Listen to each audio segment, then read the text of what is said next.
All right, and we're live. We're live at the pod. Woo! All right, we have Tanner Agpoon based out of L.A. We got Bloom Allen based out of Kansas City. How we doing, fellas? Good, man. Howdy. So, Tanner, I saw on your story today, you recently did a fruit-inspired photo shoot. And I don't know if you're joking, but it said you had an allergic reaction. Are you actually allergic to fruit? Yes. So that shoot was like a year ago, and like she had a big vision, so she wanted to like shoot with like all these different people and do all the fruits she could. And so it just came out, but yeah, I remember she hit me up and like asked me to do a photo shoot with fruit. And I was like, okay, as long as I don't do apples or pineapples, because I'm allergic to something in those fruits and like pears. She's like, no, we'll do like papayas and all these weird things. And each one that I ate, like slowly I just like started like getting so itchy. My face was turning red and stuff. And like, so she was just like drowning me. Like the last one we did watermelon, like she was like, just like covered all over your face. It actually felt good, but yeah, it was gnarly. Wait, she knew you had an allergic reaction? She was like, okay, I have an idea now. Cover your face. We'll go harder. All right. Pretty much. Changes to a very emotional shoot now that your eyes are watering. Dude, I thought it was an apple a day kept the doctor away. Is it an apple a day since Tanner's ass to the hospital? Pretty much, man. It stinks. Like, I want to not see the doctor, but I've been seeing him like pretty consistently just because I can't have apples. Apples and pineapple. Yeah. Pear. Someone at my old work said that it might be like pectin or something. I don't know. I'm not sure. A pear is basically an apple. Yeah, right? It's like its weird cousin. Yeah. Cool cousin. Yeah. Davis, any food allergies to be aware of on this pod? My dog has a chicken allergy, which sucks, because like everything has chicken in it for dogs. My big boy Max, it's the one that you don't think should have an allergy, the 120-pound one. He should be hunting raw chickens, I feel like. He should be eating them like raw, like with the head still on. But nope, he can't. He can't have grain either. That's wild. For me, no. I probably have a gluten intolerance that I haven't really believed in my whole life, but I definitely just like tank through a gallon of ice cream instead of like, taking a pill or something. But is there gluten in ice cream? Or not gluten, dairy intolerance. I was like, oh man, you just ratchet up the dairy to get rid of the gluten issue? I probably have. Honestly, I probably have both. Because I swell so bad when I eat like a bunch of bread or a bunch of like milk products or something. Dude, the most yummy things there are. But I'm not gonna like go test and then ruin my life. Like I eat bread and milk. That's probably 80% of my diet. Bread and milk, and you're allergic to both. Yeah, I eat like a 1700s English worker, dude. Yeah, man. Just bread, milk, and meat. All right, so I was doing my homework on the both of yous, and I found a quote from each of you, and I'm gonna say the quote first, and then I want to get each of your reactions. Okay, so we'll start with Tanner. So this is a quote from Tanner. I want to get Davis's reaction. The quote is, "I adore his mind when it comes to music. I'm afraid of it outside of the studio, though. A maniac in the body of a lumberjack." That's the dumbest thing you said in an interview. I thought so. When we did that thing, when we responded like to the questions, I thought, because we kind of talked about it before, like, do we want to like kind of make it a little funny? And Tanner did a great job because he started off like kind of serious, like on a pretty serious note, and then he just started throwing in the weirdest shit in the answers. And so I kept doing it, and we kept getting more extreme like throughout that interview process. It was a wacky read, I'm gonna admit. I was like, I gotta do a pod with these guys. My favorite thing was podcast. The guy that did the interview, Nick, I think. Nick Spacek. Was it Nick Spacek? Yeah, Nick Spacek. I love that he just ended like he wrote he wrote very kind words about the song, but towards the end when me and Tanner really started like just being ridiculous, he just didn't say anything the rest of the article. He was like, I'm just gonna let them cook, man. This is nuts. That's funny. So are you, Davis, are you a maniac in the body of a lumberjack? I think Tanner is talking about my old physique probably in high school because I was a lot bigger in high school, dude. I wasn't. But you didn't have a beard. The beard is a lumberjack. Yeah, I know the beard has gotten long. I did. I mean, Brad saw me. I was doing the mustache for a while, but my chin stops like here, dude. It's like a centimeter under my. I'm hiding this. Got a beard chin. You do have a fairly imposing look. I remember the first time I met you, I was like, man, this guy looks kind of hardcore. And then you're total sweetie though. It's like Max. It's like his dog. Perfectly like big, a little bit scary. Got like a fucking panther on the arm, and then he's like, "Let me give you a hug." Allergic to chickens. Yeah, allergic. Same vibe. Same vibe. And grain. All right. So the flip side of that quote was Bloom said, Tanner is way more of a maniac. He's like a rapping salamander with a good haircut. That guy, so I was so caught off guard by that because Bloom was doing the same thing. He was staying so serious, and I was like, all right, like I guess I'm getting a little out there. And then I saw that part, and I was like, this son of a bitch. This interview's a lost cause. Well, let's talk about Wait, rapping. but the greatest thing that happened about that article was we talked about Dijon in it, and Dijon DM'd me about it. That's all that will ever matter about that article. No, he didn't. He did. Dijon DM'd me back. He said 2 words. He said, hell yeah. That was it. But Dijon responded to that. And I but it's true what I said about it. Like, we wouldn't have had that idea. I wouldn't have had the idea to ever even text Tanner about, do you know Bloom's version without Dijon doing that version of the Wet song. So that was so like cool. So, and it was so cool that he responded, even though it was 2 words. And then I think I asked him, I was like, "Do you listen to the tune?" Like trying to be cool with him, and he just didn't. He didn't even read it. He just left you on red. Yeah, he's like, "What's up, bro? Did you happen to listen by chance or whatever?" What's up, bro? Don't even care. Yeah, I'm not obsessed or anything. Well, I got you. Well, you're here. You don't seem too busy right now, so. That's honestly pretty cool. So did you like tag him on your Instagram story or something? You mean? And he saw it? I just tagged him just because like if I just said Dijon, sometimes it like I don't know, it wouldn't work. But I tagged his Instagram and he like swiped up on it and said he said hell ye. Yeah, that's happened to me a few times. You're a Bon Iver fan, Bloom? Yes, of course. Yeah. I have a 22 a million tattoo on my ankle from the album art, and it's by a specific artist that does all their work. And I tagged him once on my story, like after getting the tattoo, and I was like, "Man, so pumped to have this tattoo." And he hearted the message. Oh my god, he liked the message. Justin Vernon's that's insane. Well, no, it wasn't Justin Vernon. It was the visual artist, Eric. What's his name? Eric Carlson or something. But it's the dude who does like all their art direction. Anyway, it's technically his design, but it was from the album, you know. That's cool. The artist. That's the one with like the yin yang and the commas on it. Like yeah. All the I have symbolism. a yin yang like with a moon and open hands and stuff. It's pretty cool. But cool. Yeah, I'll like tell you all about my tattoos if you want. Show it then. Just show it. Brad's like low key tatted. Like he has a lot of big tattoos, but you wouldn't tell by like first glance. Yeah. I'm wearing a sweatshirt. I just look like a frat star or something. that middle part and everything. Yeah, but I'm not wearing the collar. They see the throat piece though. Okay, wait. I don't want to get too off track. I want to talk about music with y'all. With these lumberjack and salamander. I will say the haircut's good for sure. Thank you, bro. Did it myself. Okay, Tanner, rapping versus singing. Because I went back. I listened to your album "To Be Human," and I wanted to throw out my favorite track was "Doing Better."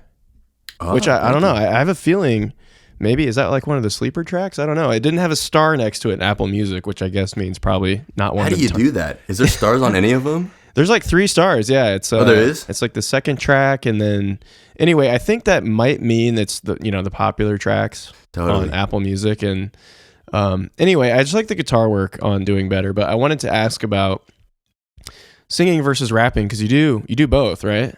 Mm-hmm. Yeah. I started with rap. I like rapping a lot more. I feel much more comfortable. I'm dropping a project right now that Bloom's actually helping me with the cover art. We just talked last night, but I'm going back to the roots. Like for a while, I was like trying to learn how to sing so that I could be more versatile and like do as I felt like on a track. Because when I started, I would try to like do little melodies, and it was just so always out of tune and like didn't feel right. So I was like, I gotta hunker down and like spend the next couple years and just really learn how to sing. And so that really like brought me into like indie and alternative music, 'cause that's like all singing. But coming back, yeah, doing better was like around the time when I started to like kind of want to go back to being like, all right, let's blend like rap and singing. And so I'd always like kind of like the Drake method almost. I realized like give myself a verse, but like do the chorus so I could like sing it and then give myself a space to rap. So that one was cool because the guitars are inspired by Ivy by Frank Ocean, where it's like the dueling guitars, which is like, I think the Strokes players did it. Oh, cool. Where it's like a rhythmic guitar plucking on the right side and like left side's like these like big luscious things. And so just messing with that. Yeah, I like that one a lot too.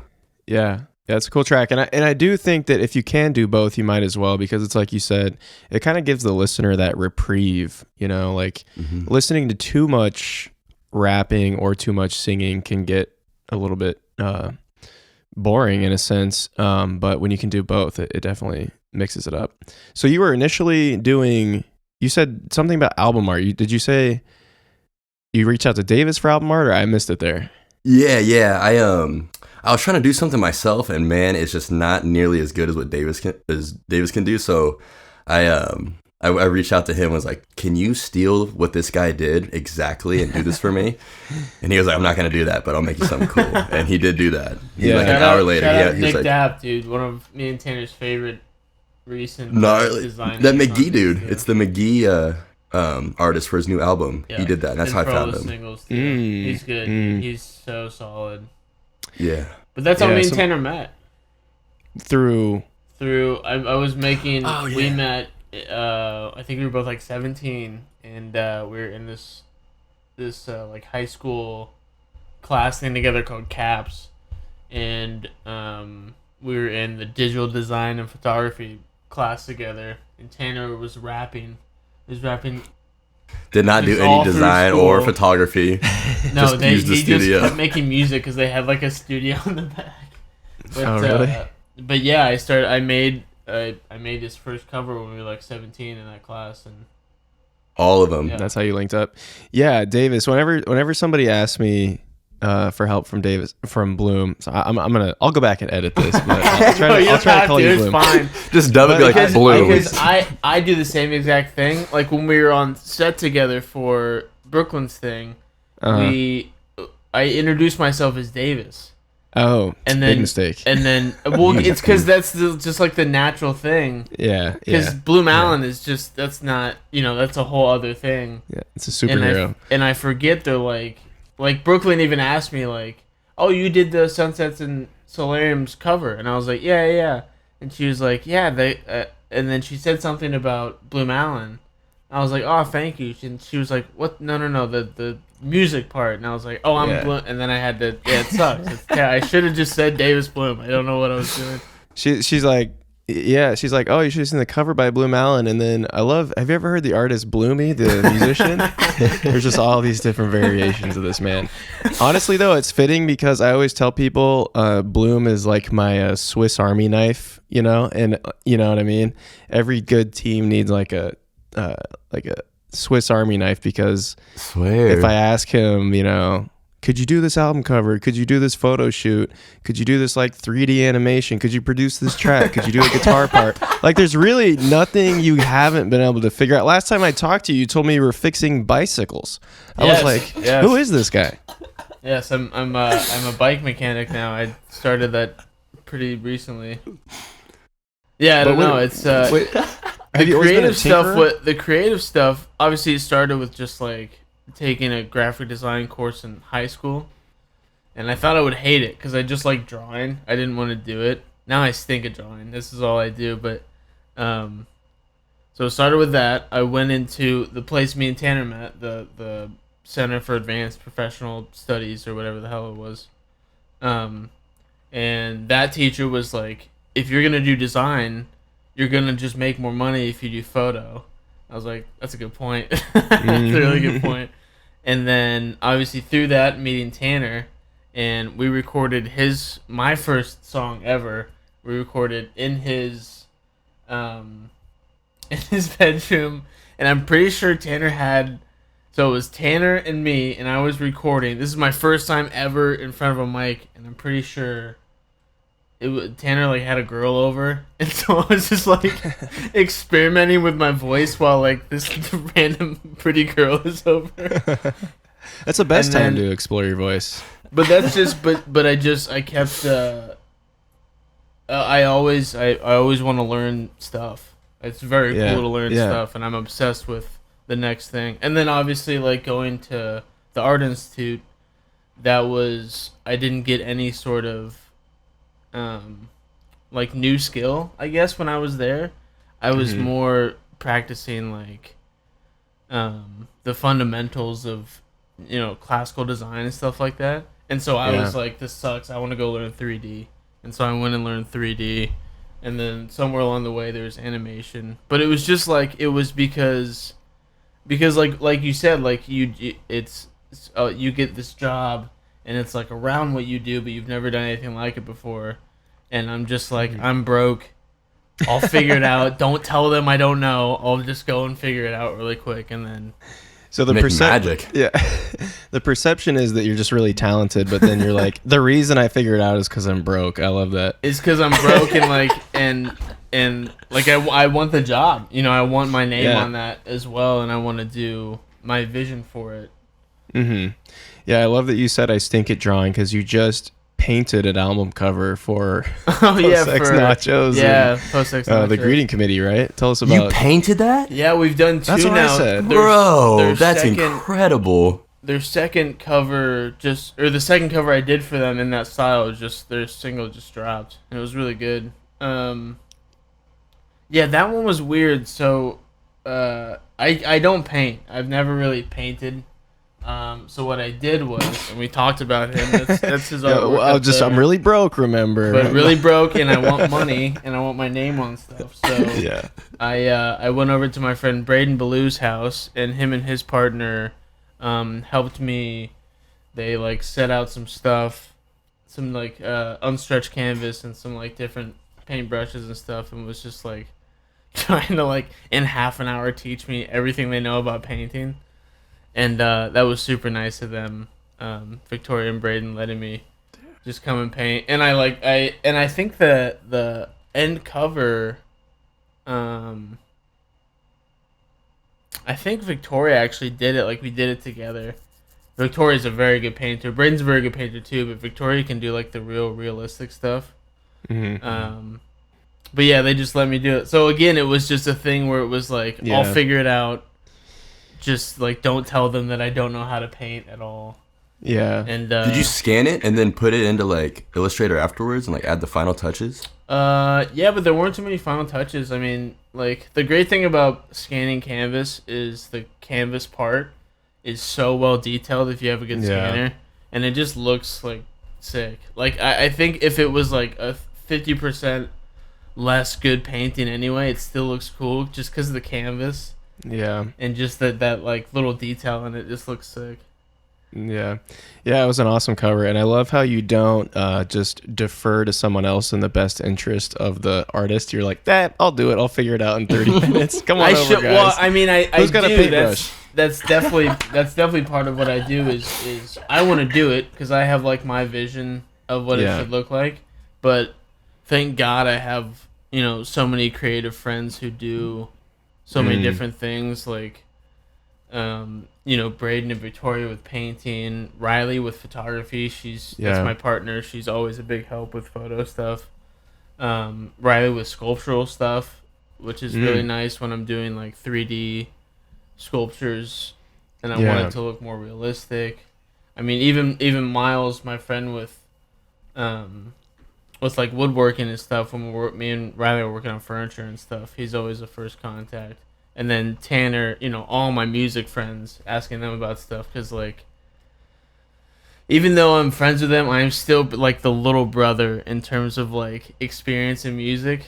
Like I'm still learning a whole bunch of stuff. Like Pierce taught me how to speed up and slow down tracks like last year. I feel like you say that though, but you're such a naturally just gifted artist that even when we did the Sunsets and Solarium session, I remember being like, man, this dude really produces. Like, he really knows what he's doing. And then later, Bloom is like, oh man, I downloaded this plugin like 2 days ago and just ripped it off for free, and I don't even know how to use it. And like, meanwhile, he's doing things that nobody else could do with it. But Tanner, you're interdisciplinary too. I noticed on your Instagram, and you're wearing the hoodie now. Are you into clothes? Do you make clothes? Stand up. Yeah, look at this thing. This is like my first time sewing like a legit piece. Like, I've been trying to get into upcycling. That is sick. Thank you, dude. My friend Nancy helped me with it. We like cut out a blanket I had gotten from the bins at Goodwill. Yeah. Just like chopped it in like 3 panels, and then took apart this like blank Gildan hoodie I got from the fashion district like a year ago, and just like put it back together. Nice. But yeah, a lot of clothes too. This past 2 years, my friend Jack Reddig, he runs a clothing line, so he taught me how to screen print, and then I started my own clothing line and started screen printing and doing all that jazz. Nice, man. Yeah, I like this new wave of people upcycling quilts and blankets and stuff. I feel like people are doing that really well, and that's a dope look. Dude, I love it. Do you know Deaton Chris Anthony? Because of that guy, yeah. Totally. Okay, I was gonna say I know Deaton pretty well. Reminiscent of his style of just kind of hodgepodging he even together does stuff. No like kidding. rugs and stuff. Deaton's so cool. Yeah, He does drugs and stuff? No, rugs. He does rugs. Oh. Wugs. Look. Yeah, I was doing my homework on you, Tanner, and I found it's Pretty Boy, right? Is that your clothing brand? Yes, sir. Yes, sir. Tell us a little bit about Pretty Boy. Why'd you start it? Pretty Boy, I don't know. I just had a vision for it in like 2020 when I first moved out here. And I had always kind of been a little bit into fashion because my ex-girlfriend, she was like in that realm, and she took me like the FITM camp, which is like the Fashion Institute of Design and cool. Merchandise out here. So we did a camp, and like just different things had like kind of brought me close to it. And when I came out here, I don't know what happened, but I just like started like doodling up designs and stuff, and then I was looking for a way to make it happen, but I didn't have the funds to do like the actual like go to like a manufacturer and like get like all these blanks made or whatever, because it's like tens of thousands of dollars. So I was like kind of waiting for it to line up, and then I met this dude Jack at a friend's giving, and he did clothes, and so he taught me a little bit like screen printing and embroidering and like how to like make the screens and burn it, do all that. And yeah, he let me use the studio to make the first designs. I took a break on it recently because just trying to focus more on music and just like really like dial in on that. But I started the Skid account, and then like I'm looking for something to like give out to the people. So I think I'll bring it back here soon. Yeah, man. I respect that. I helped run a clothing brand too for a little while, and I like that you said that you took a break to focus on music, because I was curious with both of you actually. Trying to allot, like bandwidth to many different things at once can be pretty tough, especially when you have a lot of different projects and friends and interests and stuff like that.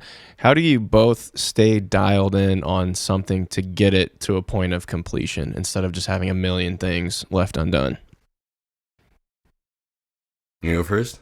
You mean go first? Yeah, you go first. I mean, the simple answer is I don't. I'm really bad. I have a bad time staying organized, like really bad. I've really bad ADD, and I'll get anxious, and so that doesn't help either. But the one thing that I've found kind of works is just using something I want to do a little more as a break activity for something I want to do a little less. If there's a cover or maybe a poster that I've been like this in the computer, and I'm just trying to like finish it and make it look good at the same time, which is tough to put creative energy into something that you're just kind of not into anymore. Mm-hmm. It can get really taxing, especially for people like us, like creatives. That is the worst. That's the worst thing ever. But because I have so many avenues, I just go take a break into something I can work on instead. And like I don't know, like music it has always been my non-job. It's my non-money thing that I do. And And that's why I can. That's why I think I can be so creative and open with it, and not like career focused on music, is because it's always been the thing that I can do. That I'm not trying to make money on. I'm just trying to have fun, and I think that's where like the style kind of comes from. It's not. I'm not trying to do anything. I'm just trying to make what I thought was cool at the time, kind of thing. Dude, totally. Yeah, that's an interesting strategy to use the thing that you want to do more as the break. In a way, it's counterintuitive, but also when you think about it, it makes sense though. You know, it's like use it almost as like a tease to get out of that funk. You know, at least enough to get to the place where you can kind of retroactively go back and finish the thing you're kind of grunting through. Yeah. As long as you have this like fun carrot out ahead of you that you can still kind of chase. You know? Brad, you're absolutely right. 90% of my life is counterintuitive. It's for sure counterintuitive. My work scheduling and stuff is no different, for sure. Like, boom, the camera's upside down, dude. Flip it around. So Tanner, any productivity hacks? How do you, because you seem like a really creative person that gets a lot of stuff done. You're wearing something you finish. You know, I've heard Tanner's music that you finish. How do you dial in and get stuff done when you need to? Dude, I think it's the same thing, sort of like it's like that hedonistic approach of like just chasing the fun, like what sounds fun, and like it changes day to day. Like sometimes like I'll be in a lane. Like last week I was like really into just like more clothes stuff. But like, you know, it'll vary like what I'm into, like day by day or week by week, moment by moment, just like, oh, I'm like really interested in like doing a rap song right now. I'm really interested in like doing some like mixing and like getting better at that. So I'll go back, work on a track.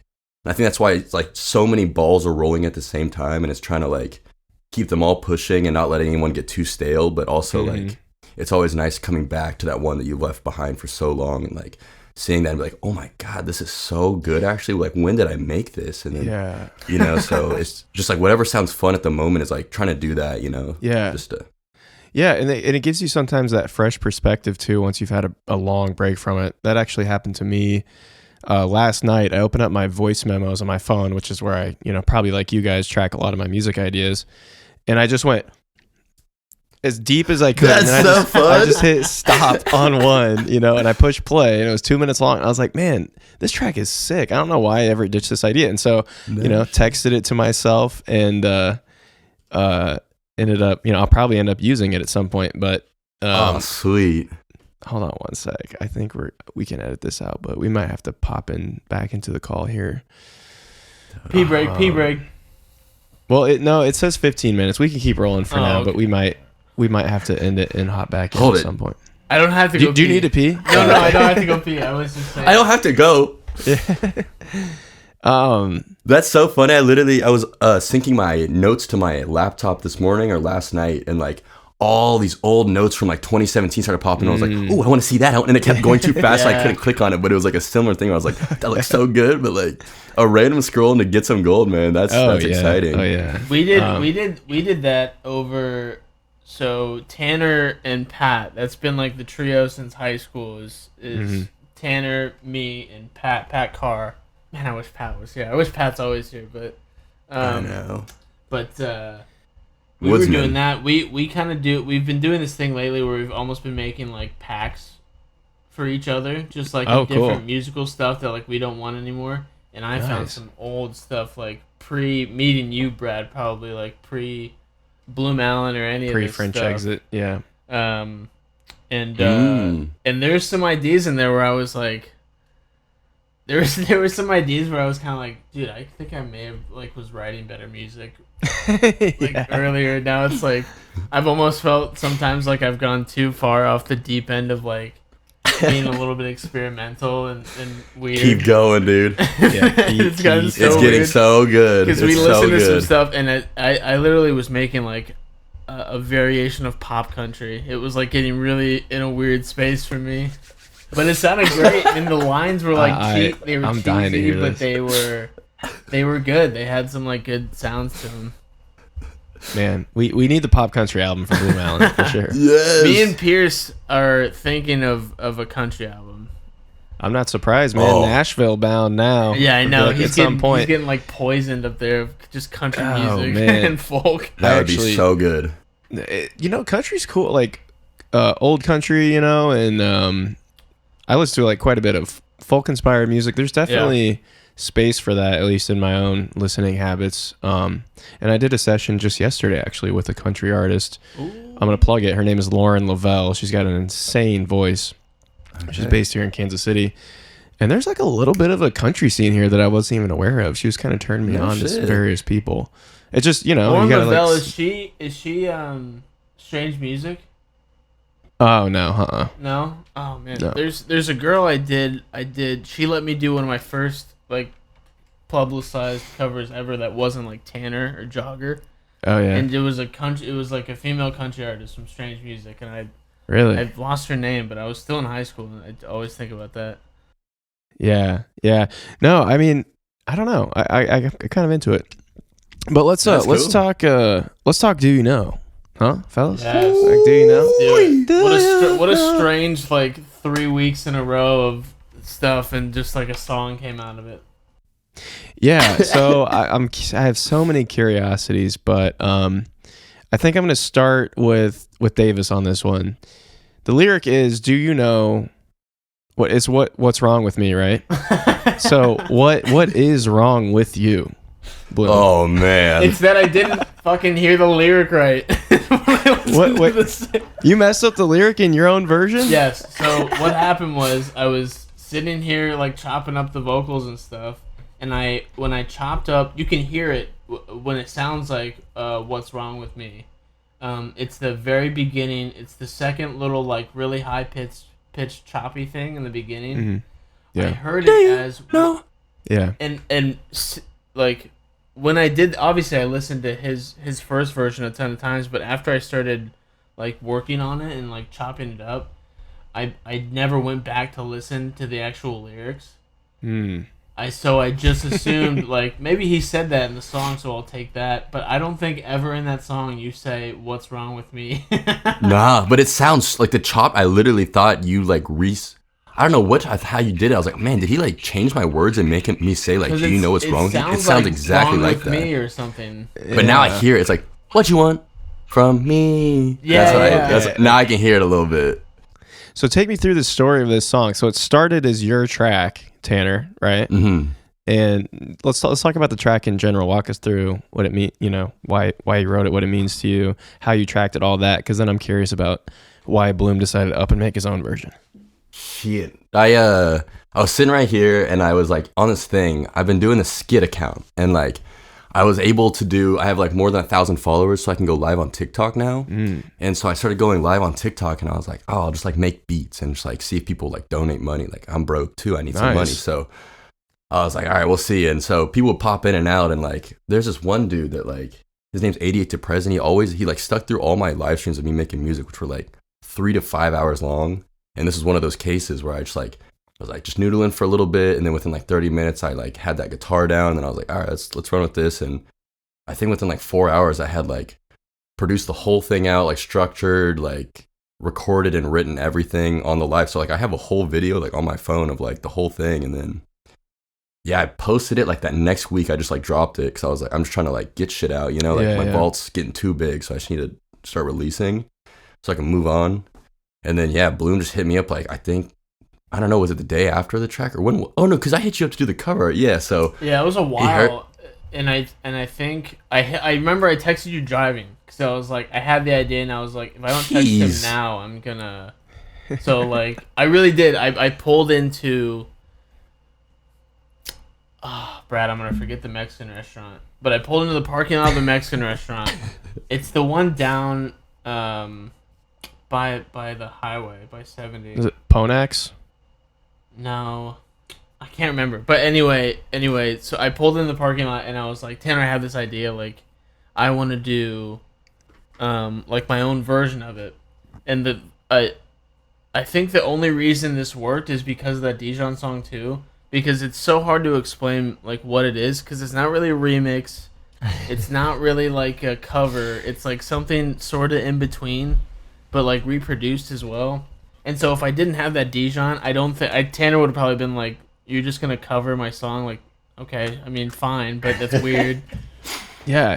Well, I like the way it was pitched as Bloom's version. I mean, you hear cover, you hear remix. It sounds like that wasn't the intention to do either of those, but I didn't know if it was just like a marketing tactic or something to, disguise this remix as like Bloom's version or whatever. But no, really, really dope tracks. I feel like Tanner's. Oh, go ahead, Tanner. Now that I'm thinking about it, I remember when he pitched the idea, he was so juiced, and I knew that it wasn't gonna be like a remix or a cover.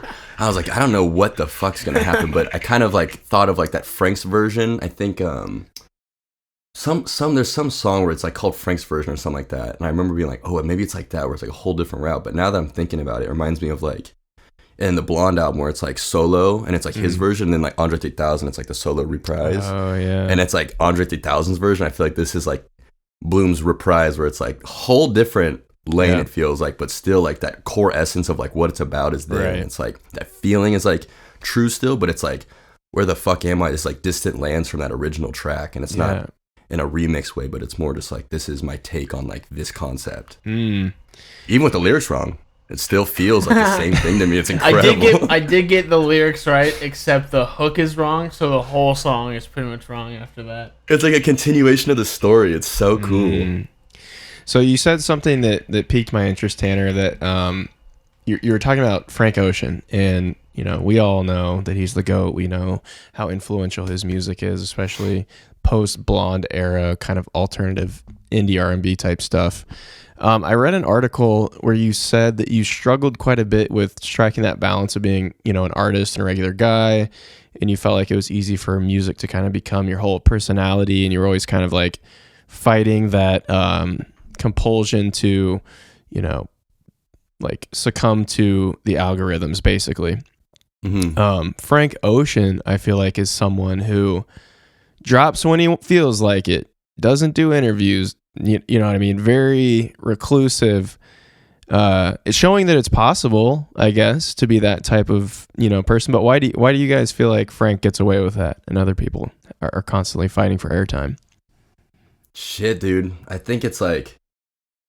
think so many mistakes that happen is like trying to follow the mold that's been given. And I think that's when I'm like farthest from like reaching my goals, is when I'm trying to like look at someone else. And I'm like, oh, like everyone's like, you got to do it this way. And then I tried doing it that way, and I feel like so disconnected from like what's going on inside internally. And I feel like I'm sacrificing my vision to like do what I think will give me the most success. And I think that like just does not work for a longevity standpoint. And also, I think the best way to like reach your goals is to like fully just trust what's inside you and trust your gut, trust your like intuition, your soul. And like that'll take you on the right route. Like it might feel like it's not, you're like on this random weird place where it doesn't feel like anything's right because it's like so like foreign at first and no one's doing that. But I think if you just stay true to it, like I believe everything will like, you'll forge a new path, and then like that story can be told me. It's like, oh, then he did it this way, like I gotta try that. And it's like, no, just keep trying your own thing. Like you gotta just keep doing your own like very individual unique path, because you're a unique individual. So I think he must have just done that. I don't know how the fuck he did it, but yeah, he made it work, and he slid. He definitely seems like he marches to the beat of his own drum and kind of has the blinders on, doing what he does. Are you a Frank Ocean fan, Bloom? Yeah, a big Frank Ocean fan. And Tanner said something that reminded me of something that I've been struggling with, which is like when I hang out with my music friends. When Tanner comes over and when Pat comes over, when I go see them, we used to, probably last year, I think we all three of us kind of struggled with, when we get together, we're like, it's grind time. It's like we're gonna make like 4 albums tonight. Like we're gonna make so much music. And lately, like last time we came over, it was awesome because we just kind of, we listened to each other's demos. We're like, this is cool. Like, this is the music checkup period of our hangout here. We're just seeing what people are up to, and then we just hung out. And I think Frank. I mean, I don't know anything about Frank Ocean, but he also had, I think, friends in music that were just friends. Like when he started, he was with Odd Future, right? Yeah. But I think those were just friends, and I think it allowed him to go further in his own direction, because Frank could have just been one of the rappers of Odd Future, but I think he wanted something crazy different, and I think that's what I mean. If you go back, and I do wish sometimes that I had some of my older music out there just so I could hear what it used to sound like and what it sounds like now. Because if you listen to me, Pat, and Tanner's old stuff, we all sound pretty close. We all were trying to do kind of the same thing. And I think we all just kind of found out that, like, this style isn't for us. We need to do, like, our own style of things. And it kind of took us being away for a little bit to find our own thing. And then coming back and being like, holy fuck, like especially the last, I think, year and a half, 2 years of listening to especially Tanner's music. Dude. Because Tanner drops more than me and Pat combined. but you guys don't drop shit, though. Tanner's I'm like, Tanner's got an EP out. Tanner's stuff has grown so much. There's so much growth and so much, like, personality in his music now that I don't think was there as much before, but now it's just like this is Tanner in music. This isn't Tanner doing kind of I mean Tanner. I think Tanner had like a Dominic Fike era. He had he had these like eras of different. He had like a trap era. I feel like for a second, but once it was just the Tanner Agpoon era, dude, it just became this like. I think he realized. Especially in the last two tracks, I think. Do You Know and what was the other one that you drew the cover, Tanner? Dirt. Those two you hear, especially in those two, because those are two of my favorites right now. So much personality, so much of Tanner like in the music, and they're two completely different songs, but it's just like just one, two songs in this line of things that Tanner just wants to do, so he's just gonna do it. Love Tanner and I love him. Shit, he's man. my best friend ever, and that's seriously how I feel about Bloom all the way. I just all those words. I was just saying it was because we didn't do music. We found our own like personalities. I think in our music, and that's important. I think other people should try that too, because I feel like there was a period where we were really all trying to just like every time we hang out, it's a music session, and it doesn't have to be like last time we went and got Town Topic. And we got sort of too high, and it was awesome. Played with tech decks, like we played with tech decks, and we some of the best times. It was so sick, dude. And that I think was I'll remember that more than the sessions. It's just hanging out with my friends. And I think I'm sure something like that happened with Frank Ocean, who we were talking about, where it was just like I think allowed himself probably to find his own music, and thank fucking God he did, dude. We got Channel Orange and Blonde out of that, you know what I mean? Endless too, yeah. And Endless is amazing. Yeah, so isn't that kind of funny? I'm curious, Tanner, because I mean, you mentioned that you kind of got to pull at the thread of your own soul's desires to get the best, stuff, but also knowing that you went through these different phases of influence, where you could maybe even someone like Bloom or just any listener could possibly hear those influences in your music.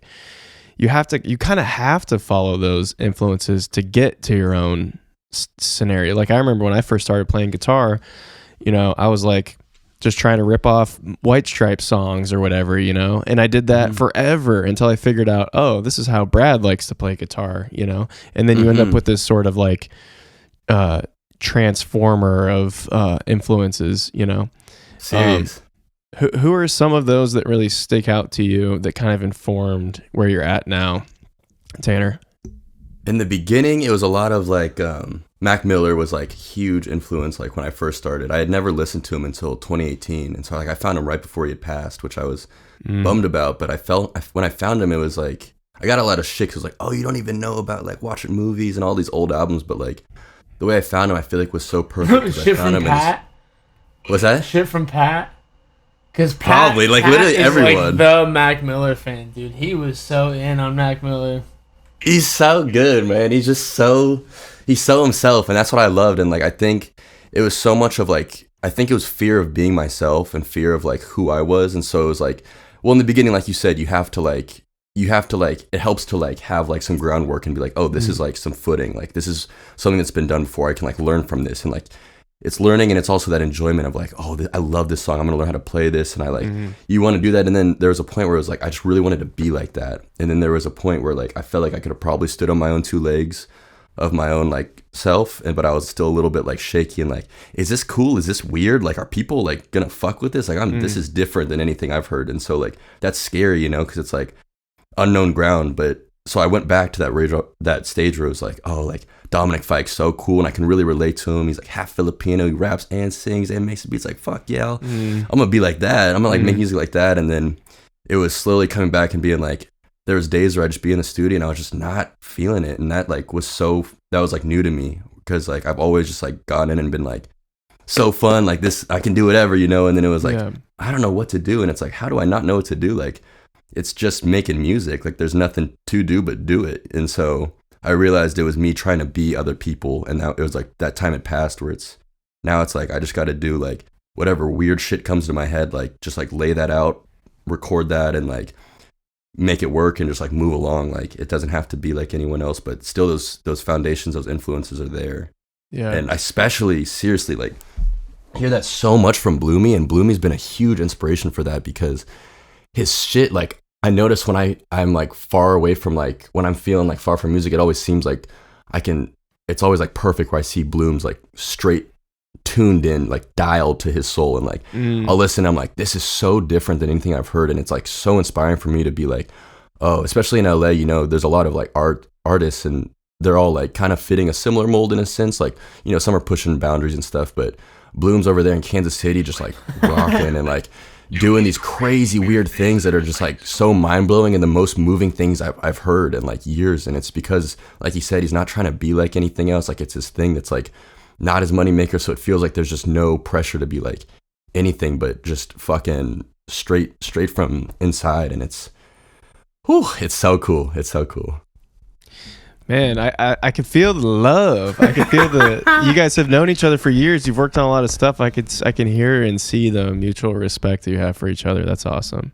Tons. Do you feel tapped into your soul, Bloom, usually, or are you just like, you know, calculated, or are you just eyes closed? I mean, you can listen to my music. It's not. There's no calculations happening for sure. There's not even a BPM. Sometimes I get lost and I can't count very well.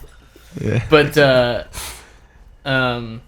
it is a weird thing to always hear, like, I've never heard anything like this.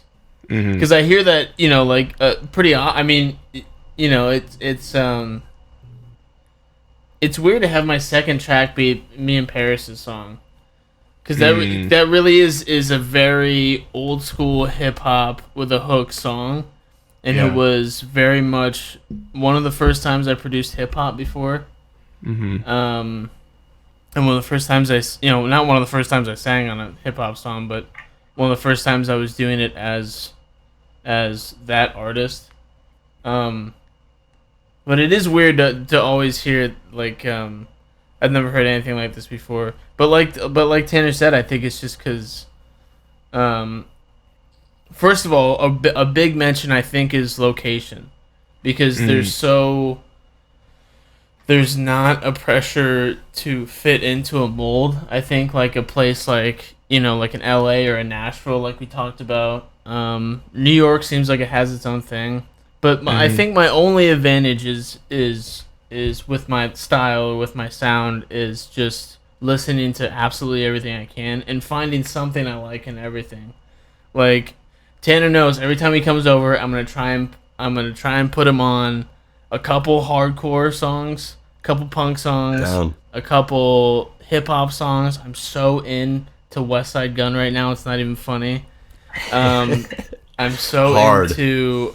I get into the past of styles and stuff too, like 3 6 Mafia stuff, like all that kind of stuff, and then you know, electronic stuff. Like I'm super into what's his name, Vegan right now, which is a guy who's a big mention, I think, for all of us, because that's the guy that made Blonde.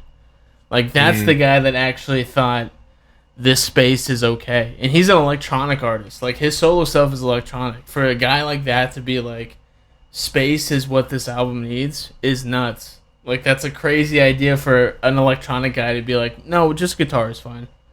Yeah. But that's why I think he's got that genius, I don't know, sound. It's sound choice and, like, yeah. And listening to those guys, the weirder artists, I guess, the guys that, you know, I get to put other people on, that's kind of exciting. I think it's why I fell in love with Deaton Chris Anthony. Who else was doing indie pop, electronic, dance music with Claro and Omar Apollo? Like, that was his first album in 2018. Yeah. He was doing a weird dance. He has a yoga instruction in that album. It's like Deaton's. It's cool. Like Deaton's move. He does like a yoga class in it. Yeah. Pulling at the soul of the own thread. So like backwards. He had Tony Hawk in the music video, and he did it with Broderick. With Broderick, and Broderick didn't even go under Broderick for some reason. I don't remember why he did that. That was the weirdest thing, bro. But yeah, our friend Broderick is on that. But it's just like, yeah, just taking stuff from everything. That's my only, I think, big advantage. And that there's no pressure. I mean, there should maybe be more pressure because I don't drop stuff very often. There might need to be. Someone might maybe be more pressure. Yeah, maybe there should be more pressure, but there isn't. When I feel like it's ready, which is a bad thing, because I hear from everyone but my own head that stuff is ready. You just need to put it out, but. Yeah, it's listening to just being obsessed with every kind of music. Being obsessed with it all, and then kind of learning how to funnel it down and synthesize it into one thing that kind of makes sense, kind of doesn't in a good way. I always think of my music as like a collage. It's just like different pieces of stuff I really like the D&B drums that are all over. Do you know Dave Matthews Band? No, drum and bass, you goofball. Like jungle music. It's just because I was jungle music. Is that really what that is? Yeah. It's like D&B drums and stuff, like chop drums. But it's. I thought it would be cool to layer that over guitar. Some like real smooth acoustic, like 12 layers of guitars. Yeah, it shouldn't work. So cool. It shouldn't, because no one else did that, and so it shouldn't work. But it worked out just enough to where like it sounds okay. But it's just because I wanted like Bon Iver acoustics, like Dijon acoustics. But I love the loudest, fastest drums you can probably find and chop up. And so I was like, and then just throw the loudest 808 I can find on Logic. And just dude, I swear. Put it all together. Bloom's always ahead of the curve, I feel like. He put me on, I remember he put me on Dominic Fike, like, first day the new EP dropped. So, like, there's some people attuned, but, like, he, put me on, I was like, this is incredible. Same thing, he put me on Dijon, like, couple, like, 3, 4, 5 years ago, and I was like, I don't like this shit at all. But then it came around, and it's, like, my favorite artist. That was How Do You Feel About Getting Married? That's when he dropped that. That's and I was like, this is horrible, bro. This is not cool. Now I love it. But, yeah, same thing, and it's like, he's been on this D&B thing the past few sessions we had in the last year, and I was like, this is kind of cool. And now it's like, everyone's doing it. I feel like I hear everyone like putting out these like big songs with D&B, but just the way he approached it was so different. It was like, it wasn't like, let's do a D&B track. It was more like, ooh, like I do acoustic music, like, but I also like D&B drums. Like, let's put them together and like giant do it together. 808s and like weird other stuff. Yeah, just so different. It was so unique, and it's not trying to be anything. It felt so original. I love it so much.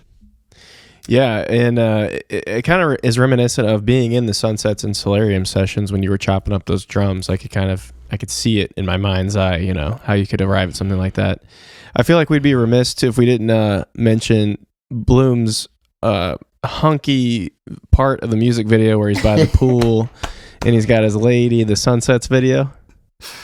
So Tanner, I know you're a sexy model too, Tanner, but Bloom, was that your coming out party as poolside hunk, bro? So my I had to watch that said the by myself thing about that whole video, and she was like, the other three, Gabe and Paris, they all look like a cool modern version of like the 70s. It's a very cool like modern version, and she was like, Davis, you just look like someone grabbed a guy from the 70s and put him, because it's like the mustache. Like, I don't look like I'm doing like a cool modern version. I just look like a dude like that drank beer from the 70s. You look like an extra. You look like an extra in that 70s Dude, show. it's so like in dumb. the back of the bar. Oh Bro, my I God. actually see that so much. That's a great description. That's what she said, and I was like, yeah, I mean, yeah. That was I time traveler. I do have a really bad thing of I don't like being on camera. Yeah. And but Except for a pretty boy shoot, then you show it all. I was gonna say, I think I see them double cheeked up on a pretty boy shoot once. Double cheeked up. if it's silly, I can too. do it because it's not. I don't have to take it seriously. But Sunsets felt really serious, and it made me nervous. But Paris was there, and Paris is always the first guy to make sure everyone's comfortable. He's such a sweetheart about that, and making sure everyone's like, chill with what we're doing. I loved that shoot. I had a lot of fun. It was awesome. I met some cool people too. Yeah, that was so much fun. Yeah, shout out to Ryan Jenga. Shout out to Ryan. Shout out to Carter. Shout out Carter to Wilch. Incredible. Oh, I forget his partner's name that took the photos too, but she was super nice as well. Leah. Leah, Nah, you said? just playing. Make that I up. was like, shout out Leah. Shout out the girl. Shout out Leah. So I want to hear, you're both rap fans, and Taryn, you actually do rap. So I was thinking about this today, the art of the flex, in a rap song. And I feel like if flexing is like your whole thing, and you're not able to get more emotional or more introspective or more conscious, whatever you want to, whatever word you want to say, I feel like it can like grate on the listener a little bit. It's like, we get it. You've got No. racks, Flexing is awesome if you came from a point where flexing makes sense. I think that is why, I think it's why the flex can come off as kind of out of touch, unless it's coming from a place of like, I'm flexing on you and I sound good, or I'm flexing on you because I came from the worst and now I am wearing Off-White, R.I.P. Virgil, I'm West Side Gun. Boop, boop. Like, the Griselda guys are my favorite rappers I think ever. They're so good. It feels like they are flexing, but there's also like a vibe to it. Like, it's not just flexing. It's like, but we're eating filet mignon in New York. It's kind of like I feel like another good rapper is Kendrick. Like, Kendrick will say something extremely emotional or political or something, and then he'll kind of like tease in a flex on the next line, but then bring it back to something. He's not overdoing it. You know what I mean? No, but when he flexes, it makes it a million times harder. Exactly. Yeah, it's true. like when the soft-spoken person in the room cracks like a hilarious joke. It's 10 times funnier because they're the person that's never joking. Like, holy Tanner, Serious. what is your approach to the flex? Like, when do you know, all right, it's time, versus I need to show my more vulnerable side? Dude, Dirt is a flex. Man. That whole song is a flex. And that shit, yeah, dude. I think it's like I struggle because like in the beginning it was like because that's a lot of like hip hop. It feels like a lot of flexing, and it's coming from dudes that are actually like doing the things they're talking about. They're like talking about doing these things, and they were doing it. And so I didn't know that. I feel like when I first started, or maybe I did know that, but I just like was like, this is what you say. So I was like saying what is said in rap things, and just kind of trying to like play on the words. And that was kind of the fun part, was like trying to play with these ideas and make like little like what the hell are they called? Like bars, like out of like things. But now it's like, I think the things that I like about flexing is like telling true flexes, like true things that actually I've done and what I do, and being like, this is like what I think is so cool. Like, and then I don't know if it's Kanye that says it or someone said it to Kanye. It's like, it doesn't matter what you say, but it's how you say it. And so it's like having that flex in your tone and being like, like flex on it. And like, you can say like, I mean, pineapples. Yeah. In the middle of my crib, you know what I mean? It's like you say it and you feel it, and you're like, that's like some dope shit to me. It's like people are gonna be like, holy shit, that's dope. Like eating pineapples in the crib, like I'm gonna go get a pineapple right now. That's like hard, bro. Yeah. All about how you say it. It's about like believing that like that's some dope shit, like trusting that like you're like cool as fuck, and like saying it with your chest and like believing it. So I think flexing from like that, like Kendrick can say like the most heartfelt thing, but he says it with this like And it's like, Yeah. oh, okay, man. Like I gotta like believe, like, you know, it's like you wanna tune in. So yeah. Interesting. I don't ever really think about it from the actual like timbre of the voice and, you know, the projection and stuff like that. I always thought about it more from like a lyrical standpoint, but that's interesting. You're right. If it's conveyed as confident and authentic, you know, I feel like if it's, you could see right through it sometimes, I feel like, but if it feels authentic, you're right. It kind of doesn't matter what's being said because you just feel the vibes more so than anything. I think Totally. Injury Reserve is another great example of flexing with an energy, of flexing with like a still not out of touch too. Is really, I think those dudes, R.I.P. to their member, he was amazing, but yeah, they do like and they do diss as well too. They talk shit so much better than anyone I've ever heard. One of my favorite Injury Reserve lines ever is, he says something about I just showed up to this like club and he's like, in my Tesla, I can tell you just took the Uber sticker off your window. Like he is dissing somebody, but in a way that is very like he's not like you're poor. He's like, I don't need the Uber.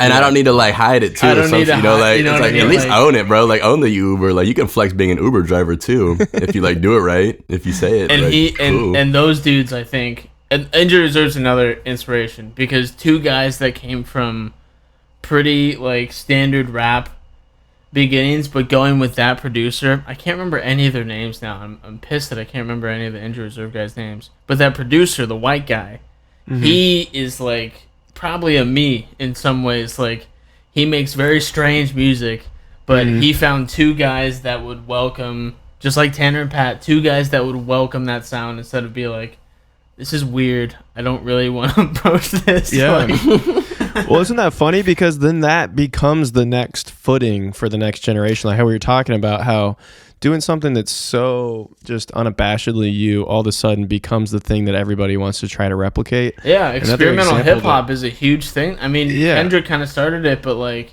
the Injury Reserve dudes, Amine, like those type of guys are really... Yeah. It's weird, but it's still hard. It still has the rap soul in it, but it's just so much more creative in the sonics, I guess. Yeah, another record that comes to mind, somebody mentioned Kanye, and it's like when he dropped Yeezus, you know, and Arca and some of the other producers on that record took things just way into left field, and it was a very divisive album, but, you know, subsequent to that album, all of a sudden people wanted to hear really gritty industrial sounds, and it was like all of a sudden the influence was there because, you know, somebody decided to take a chance. That tends to be the case. So that's my favorite Kanye album for sure. Me too. Yeah. Yeezus is my number one. Yeah, it goes insanely hard. Nice. Not your number one? I said it goes hard. But is it not your number one? What's Kanye? my number one? Yeah. Kanye? Yeah. I would say it's between Fantasy and Yeezus. Okay, those are good ones. Yeah. Twisted Dark Fantasy. Mm-hmm. Yeah. Wow, that one's almost on no one's number one. Well, that's what makes me me. Yeah, it's usually. I mean, what is it that like? Thread, College baby. Dropout, Yeezus, or what's the other one everyone says? Oh gosh, Life of Pablo, maybe. I actually don't know. Yeah, probably Life of Pablo. Oh. I heard Life of Pablo. 808s. I think 808s is probably up there totally. too. 808. That one actually changed. What a man! When you know, regardless of what people think about Kanye on a personal level and his ethics or whatever. Holy shit, you start reeling off his albums and that his influence. Talk about somebody who's tapped the fuck in with who they were as a person. Seriously. Yeah, or tapped out. Like he was so far away from hip hop right away. Oh yeah, totally. I'm just gonna find my own. It just checked out. That's what I thought you meant, but yeah, no, 100%. Like he just did not. I mean now he's checked out. Like now he's fully checked out. Yeah. And that's what I mean, like an out of touch flex. I think he's gotten to... I mean, not just, like, politically, but just some guys, like, when you hit a certain, like, level of wealth, it becomes, like, the only thing you can flex about. Yeah. The last Jay-Z, the 444 album, that was a unique way to flex. Yeah, I'm not gonna flex on you with my money. Like I don't have cash. I'm gonna flex on you because I have like art in my house. He's like telling you business moves, bro. He's like teaching you business. Like that's insane. That's an insane. I could have bought a crib in Dumbo for like $4 million. Now it's worth $20 million. I made a mistake. It's like, oh, okay. Oh, I get it. the return on investment wasn't great. He's like, but he's flexing on you because he made $1 million more on an art piece than you would ever think to buy an art piece. That's the same. The Griselda guys flex with like food. I love that, dude. That is so pimp. Like flexing out, like true. I'm eating shrimp and like, you know, T-bone steak in the crit. Like it's such a different type of flex. That's like, yeah, that's wealth, but it's not just like a roll of cash up your arm. It's like this is like, you know, I'm best friends with Virgil. Like I wear my favorite West Side Gun. I'm wearing Fear of God Fear of God joggers. I don't even jog. That's so hard. That's so hard. Yeah, it's hard. That's funny. That's tough. I don't even jog. There's something about their accent too. Just coming from like Buffalo and New York, like that accent is just, it's so much harder than just like a normal accent. Like the way he says jog, like it's so hard. Man, good stuff. Speaking of Buffalo, we got that Chiefs game tonight, dude. Ooh, yeah. Oh, let's go, guys. Let's go. I'm headed to my mom's house. Shout out, cool, Miss Bloomy, dude. Shout out, Miss Bloomy. Yeah. So before we wrap up, where can everybody find you? We can start with Tanner, but socials, music, all that kind of stuff. Totally. Tanner Agpoon on Instagram and YouTube. Tanner Agpoon on everything, actually. Okay.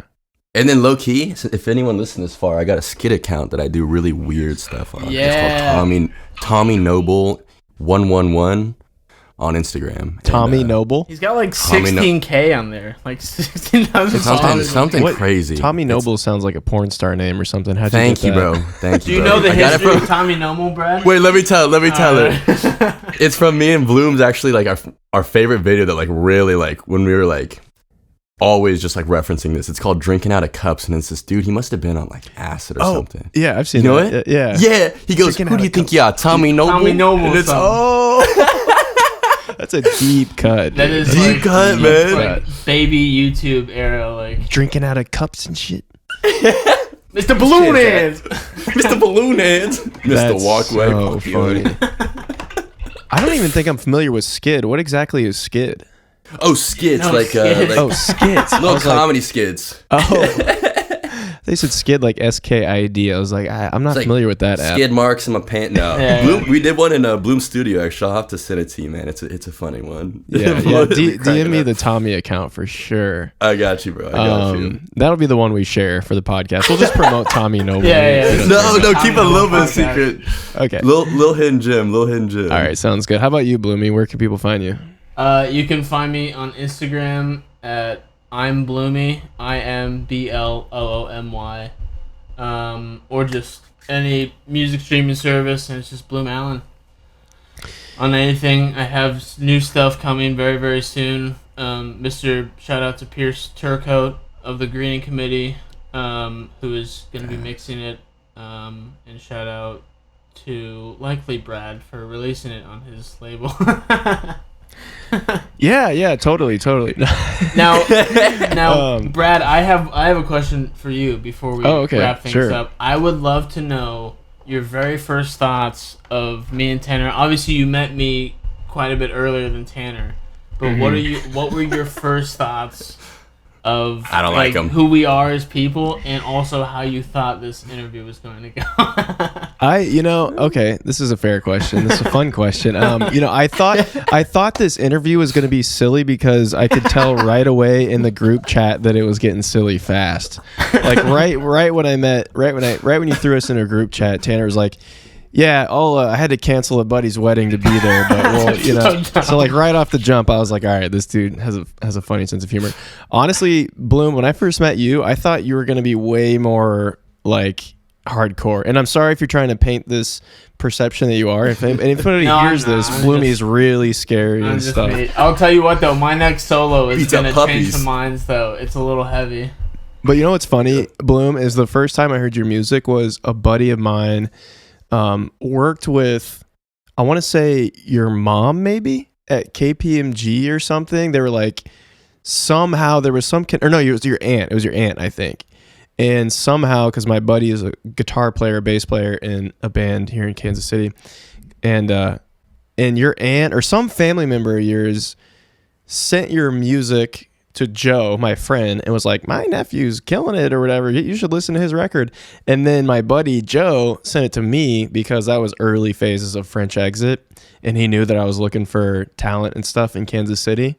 And I remember hearing it and being, kind of like to Tanner's point, I remember being like, this is unlike anything I've heard in Kansas City for sure. What did you hear? I don't remember the name of the EP. It was like, it was Bloomy and kind of like the 3D. The cover was like, oh my Bloomy god, Raincoat, dude. That's Yeah. all that stuff is gone. Nice. All that stuff I've wiped from the internet because it's Yeah. just a new thing. But yeah, I forgot about Raincoat. You know what? I thought I'd have to hear it again, but I remember loving it when I heard it, and I reached out to you at that time. And then Forgot about that. EP. yeah. Same headspace though. I was like, man, this is fresh. This is different. Kind of like when I first heard Paris. There's a few artists here and there in Kansas City that I've heard that, man, I just feel like the potential is really there, you know? They just pop up, dude. And I think there's a thing to be said about obviously all of us coming from the Midwest. If your music is to be heard in LA, I think it's all about who you know. I think it's not all. I mean, there's a shitload of talent in LA, and everyone's very talented who's doing music out there. But there's more reception to stuff in LA or New York or Nashville. But coming from Kansas City, it has to be just desperately different. Because if it sounds true. anything like LA or New York, they're gonna choose the guy that's in LA or New York or Nashville. They're gonna have that's a the good guy point. that's from there that's doing that. But to make it out of like the Midwest, it has to be. The first guy I think of when I'm talking about this is Smino. That guy's a St. Louis. He's a Missouri native. That guy makes songs that you've never heard before. There's nothing like a Smino song. Yeah. And his producer too, Monty Booker. yeah, that's another guy that's like, Yeah. it's different, and it's so different that, Yeah. and it comes from such a different place, and like if you even go back further, like Tech Nine, Kansas, Yeah, I was gonna say Tech Nine is a hero perfect example. in Kansas City, or Nelly. Have you ever yeah. heard anybody Nelly. sound like Nelly? Other than Smino, I guess Smino kind of has some of that Nelly. But that's another St. Louis guy. Like the Midwest, if you're going to come out of the Midwest and really make it, it has to be different. It has to change minds about that sound. Like and I think anyone that comes out of here is different. Dean Chris Anthony, man. That's a Shawnee guy, which is so weird. It's so weird that he's in Shawnee, Kansas. That's a Planet Mars guy, but yeah. Yeah, I know, but but he went to Schmeist, I think, dude. Like I don't think he's like it has to be different, and I appreciate that so much. I think earlier I was like, dude, there's not enough music people here. There's not enough. There is, but it's just different, and it's such a cool thing to, Paris and the Black Star Kids and all these guys that are coming up, the Up Next guys, Brian Bolger, those guys that are really coming up. Like, it's because it's different. It's because it's something you don't hear. And if it sounded more like LA or New York, it's not gonna come out. But since it's so personal here, and it's so selective here, that it's just gonna work out better. And I think it molds the people from here better too, because it's like I don't want to sound like anyone else. Like I can't. A bunch of people here are trying to do that. Like I want to do something insanely different. I also feel like maybe there's a little, I've talked about this with various people along the way, but I feel like there's less pressure to fail in the Midwest because, even very practical things like rent prices and stuff are a lot lower here. And there's not that grind to like, oh, if I don't produce something that is successful, I might not actually be able to live in this city. And so then I don't know, Tanner, you can speak to this better than we could, but it sounds like you've kind of worked your way out of that space of feeling like you have to chase that success or whatever. But have you felt that before as someone living in a city like LA where everybody there is basically famous, everybody's hot, everybody's talented? There's not, you know what I mean? It's different for sure. It's like Bloom said, like, I think it's similar. Like, it's like, everyone, I see so many people, especially like being here a couple of years now, I've seen people go from like, I've seen people that are like already up there, and I've seen people that like were at like similar levels as me and then skyrocket up. And I feel like it is because of that, like, it's like following a sound. Like, it's like, oh, like, because we hear things like early, like the way like things will start popping over here, and then I'll hear it like across the country. It's like starting to pop more. So it's always a little ahead of the curve. And so the masses, like, they like want to hear it, and so people like, it's like, oh, there's a new trend on TikTok or something, like they jump on it and you see all the LA people do it, and then I start to see it like everywhere else too. But like Bloom said, like I think the just doing your own thing, like staying different, will give you that longevity. But yeah, a part of that with making rent and shit, I was on that for a while because I like quit my job. I was working like 40 hours full time at this like movie studio and shit, and like I was like, oh, I can pay my rent, but it just was not fulfilling me in the way I wanted. And I like to have the freedom of being an artist. But when I did that and I quit to like pursue art fully, and I was like, I'm not gonna DoorDash, I'm not gonna do any of these like little things, I'm gonna make it work off my arts and crafts or whatever the fuck. And so I started doing that, and it was stressful. I was like, holy shit, I had to start selling my stuff. I was like, I gotta get rid of this keyboard. I started getting rid of things that I cared about. And I was like, it was scary because I was like, I gotta pay for my rent. Like, I can't let my roommates down and be like, guys, I can't afford it. So I had to make it work. But I've realized the more that I like am trying to like chase money, the less it feels like it comes. I feel like the more that I've just kind of trusted what I do, like it just comes, you know. It's kind of like it'll just work out. Like, I think just like taking it easy, not freaking out, and just being like, maybe I didn't make any money today, but like tomorrow I may make like $5,000 off a job. So like it just doesn't, there's no reason to freak out. Just like stay cool, do my thing, and like just trust that like there's like something out there looking out for me, you know. Like, I was gonna say, it's the universe's way of rewarding you for being yourself, really, you know. Man, you chase the money too hard, the fame too hard, you kind of push it away. You start to focus on being yourself and getting into that flow, and then all the opportunities come, and then you're in a better headspace to execute on those when they do come. There's a social media grind that's out there too that's not as heavy here, and I think that might allow like more music focused stuff. But like, you know, the stuff I see, at least from, you know, being outside of it, but a little bit getting a taste from Tanner, is like the social media grind of pushing music. If there's not that grind here, it just has to be off the music alone, like no push. Yeah. And that's super hard. It's really, really hard to get it off the ground nowadays, especially with TikTok and Reels and all that stuff. Like, that's how you make money on your music. But you know, if there's no push for that, if there's not really a social media place for that in Kansas City, then it's just like, if your music's good, and it has to be good, because there's a lot of people doing really unique stuff out here. You know, not nearly as many as in LA, but if it's not going to be pushed on TikTok and stuff, it's just got to be good. And like, I think that helps it too, because like, I don't know, I'm terrible at social media. I'm the worst. That's what we were saying about this track, is like, we were talking about like, oh, let's like try to figure out some TikTok things, and we never ended up doing it. And I'm like, we were talking about it again, and I was like, dude, honestly, like, I think this track is just so fucking cool that I don't even really care to like try to do that route. Like, I think I was trying that for all my other songs, and like I've realized like these songs are good enough where I'm just like, it'll be just fine. Like, this has life, this has decades of life, this has hundreds of years of life. Like, this will be good for a long time. So if people find it way down the road, it'll still be good. So there's no stress to get it going right now. True. That's an interesting point, and not something you hear out of many modern musicians' mouths, that, you know, thinking about things from a place of shelf life instead of immediate gratification. Like, it doesn't matter if we create a TikTok around this in the first month of it getting out, because I'll still be proud of this in 10 years. And maybe at that time, you know, it'll get synced in some indie movie and you know what I mean? And maybe it blows up then, you never know. But I think that's a really solid point, Tanner, is to focus more on just like feeling proud of it, because ultimately that's going to fill your cup more anyway than $5,000, which is going to be gone with rent over the next few months anyway. Yeah. But you better bet your ass you'll be flexing when you do get the 5, right? Yes, sir. But well, I mean, Tanner tells a great story about his friend Jaleel, who had a song that had been out for like 2 years.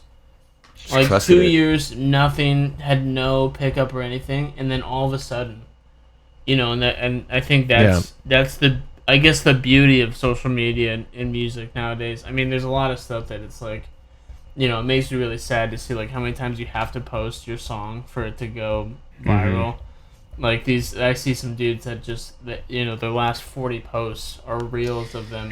Yeah, but number 41 blows up, and it was all worth it. And it's all worth it. 100%. And that sounds like not a fun way to do it. But at the same time, sometimes there's a bunch of really cool people on TikTok and Reels and YouTube and stuff that just try and find music where nobody else is looking, and usually that's the stuff that people watch nowadays. Especially like I find so much music from I can't remember her name. She's a I see her on Instagram Reels all the time, so I followed her, and she finds stuff, dude. Like she's posting artists with like 20 monthly listeners, and these like punk bands and folk bands, and no one's listening. And then you watch her video and you go look at the band, it's at 11K.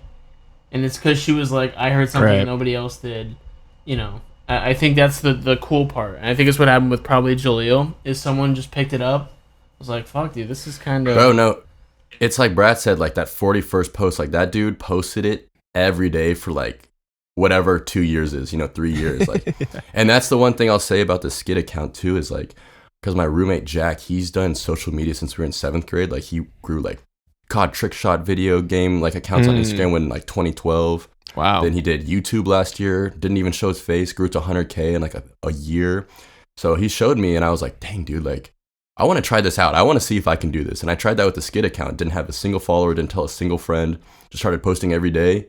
And in 6 months I had like 10 million views, like 20,000 followers now. Like it's it's crazy. It's just like, just post every single day and like your shit will stick with someone. Wow. And you'll find your community. So just like stay with it. If that's like what you're trying to do, like talking to the people that are going to watch this, like just stick to like what you want to do and just like keep doing it. And like, it'll find its place on the internet. Like you'll find your people. I found out about it on my For You page. He didn't tell it, literally not a soul. He told not a soul about it. I was like, what is Tanner doing on a Skit account? And I looked and I was like, oh my God, it's Tanner's Skit account. I thought you just found a guy that did skits and you were like, yeah, I can act in your skit. That's fine. Yeah. Yeah, that's amazing when you see friend stuff organically on like the Explore page or For You page. And also I feel like, for anybody listening to this too, who, hasn't never written a song or whose band, hasn't played a show, I feel like we're talking a lot about things like ambition and money and like blowing up and stuff. But I've always been a pretty firm believer that the music will make its way to the people that are meant to hear it, whether that's 10 people or 10 million people. I mean, some of the most impactful music that I've heard is music from friends that hasn't even come out, that may never come out. And it's stuff that I still listen to regularly. And so, I don't know. I just wanted to kind of flag that as like, it doesn't matter how many people are listening to a certain extent if you're proud of it. Oh yeah, it'll move you regardless of how many plays it has. It'll move you if it's good. I mean, yeah, I have so many songs on my downloaded on Apple Music that's just like, I found it in some weird playlist. It's got like no plays. I found it through an Instagram Reels and it's got nobody listening to it, but I like it. I think that's all that will ever matter is someone said they liked it once. Like if Tanner says he liked that song, dude, that's the world. My friend likes my song. That's like, me and Tanner are not making thousands of dollars on music. We're not even making, or I'm not making hundreds. I don't know about you, Tanner, but I'm not making any money on music. Tanner's like, I'm making bands, dude. I don't know what you're talking about. Don't pocket watch me, bro. but the Skit account is... But my friends like my songs. That's all that matters. Dude, I know Tanner's making bands on that Skit account. He did a G Fuel ad yesterday, dude. It's nuts over there right now. Yeah. I'm just kidding. He didn't do a G Fuel ad. I'm just kidding. But G Fuel. I was like, what'd he say? Did an OnlyFans ad? Nah. Oh, OF. Oh man. Let's talk Well, about thank you OF both. for half an hour. You guys want to do Yeah, that? yes, that'd be great. Thanks, Bloom. Wait, what? All the outtakes from the Pretty Boy shoot that we didn't see, the full frontals. Where there's no sticker, bro. Those are the money shots, bro. Those stickers big are sticker, embedded dude. in, dude. You can't Photoshop out that sticker, man. It's I embedded it in. Oh man, we could talk for hours, fellas, but I feel like this is a good place to wrap up. Absolutely. at OnlyFans. Thank you so much for both of you for joining. And seriously, do yourself a favor. Check out Bloom Allen. Everything he does musically, visually, all that. Check out Tanner Agpoon, fresh out of LA, making music, making clothes, doing all kinds of dope stuff. So thank you both for joining the pod. Thank you, Brad, so much. Thank you, Such a Brad. pleasure.